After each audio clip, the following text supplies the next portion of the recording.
বগুড়ায় এই কাঠের গুঁড়ির দাম আপনাদেরকে জানাতে চাই। আমরা যতদূর জেনেছি গত বছরের তুলনায় এই বছরে প্রতিটি কাঠের গুঁড়িতে আনুমানিক 50 টাকা থেকে শুরু করে 200 টাকা পর্যন্ত দাম বৃদ্ধি হয়েছে। যেই কাঠের গুঁড়িগুলো গত বছরেও 300 টাকায় বিক্রি হয়েছে, এই বছর সেগুলো 400 থেকে 450 পর্যন্ত বিক্রি হচ্ছে।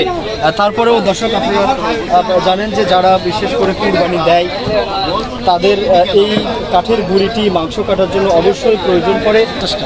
গত বছরে এই কাঠের গুঁড়ি কেমন দাম ছিল? 180-70। তার মানে দাম বেড়েছে। এই কাঠের গুঁড়িটা কেমন টেকসই হয়? মানে এক সিজন করার পর দ্বিতীয় সিজন আমরা করি না। এক সিজনে আমরা কাটাবো। এটা কিসের গুঁড়ি, কি গাছের? তেঁতুল গাছ। কিন্তু এবার এত দাম, মানে আমাদের জন্য আসলে কি বলবো আর, মানে এই এতটুকু একটা খাটার দাম 600 টাকা দাম চাই, 500 টাকা দিয়ে নেওয়া লাগতেছে। তাহলে গত বছর এটার দাম কেমন ছিল? গত বছর এটা আমি কিনছিলাম প্রায় 350 এরকম, কিন্তু সেটা এখন 500 টাকা দিয়ে নেওয়া লাগবে। এটা কারণ আপনার গাছ নেই, তেঁতুল গাছগুলো শর্ট, কারখানাওয়ালারা নিয়ে এসেছে, সেখান থেকে আমরা কিনে নিয়ে এসেছি। ওখানে যেমন 1000 টাকা মন গাড়ি ভাড়া আছে, খরচা আছে, দিয়ে আমাদের এখানে পড়ে যায় 28 টাকা, আমরা বিক্রি করছি 30 টাকা। সর্বোচ্চ আপনার নিচে 300-200, তার উপরে হলে আপনার 900-1000 এইরকম দামে বিক্রি হচ্ছে। এগুলো টেকসই কেমন হয়? এটা টিকসই যদি আপনি যত্ন করে রাখে 3-4 বছর রাখতে পারবেন, কিন্তু যত্ন ছাড়া তো ওই রকমই হবে।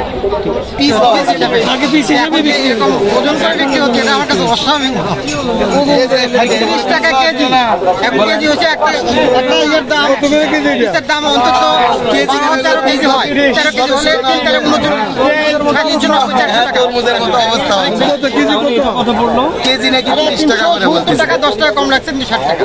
360 নিচে ধরে ওখানে একটু পিছনে। দর্শক, এই যে আমার পাশে যে আমি যেই কাঠের গুঁড়ির উপরে হাত দিয়েছি, এইটির দাম এই বছরে 360 টাকা। এটি গত বছরে আমরা জেনেছি যে সর্বোচ্চ 200 টাকায় বা 250 টাকায় এটি বিক্রি হয়েছে। এই বছরে সেটি দাম 360 টাকায় বিক্রি হচ্ছে। এটি নিয়ে সাধারণ মানুষের মধ্যে কিন্তু মিশ্র প্রতিক্রিয়া। তবে সবারই অভিযোগ যে কাঠের গুঁড়িগুলোর দাম এইবার বেশ বেড়েছে। এবং আরেকটা অভিযোগ, যেমনটি আপনারা জেনেছেন যে যারা ক্রেতা তারা বলছেন যে এই কাঠের গুঁড়িগুলো কেজিতে বিক্রি হচ্ছে, যেগুলো আসলে প্রতি বছর পিস হিসেবে বিক্রি হয়। তবে যাই হোক, দাম বেশি হোক বা কম হোক, এটি কুরবানির জন্য খুবই প্রয়োজনীয় একটি জিনিস। এই জন্য দাম বেশি হলেও যেমন কিনতে হচ্ছে, বেশি কম হলেও কিন্তু কিনতে হচ্ছে। দ্রব্যমূল্যর যেভাবে দাম বাড়ছে সব কিছুর, তার পাশাপাশি এই জিনিসগুলোর দামও আসলে থেমে নেই। এগুলোও হয়তো সেই ধারাবাহিকতাতেই বেড়ে চলছে।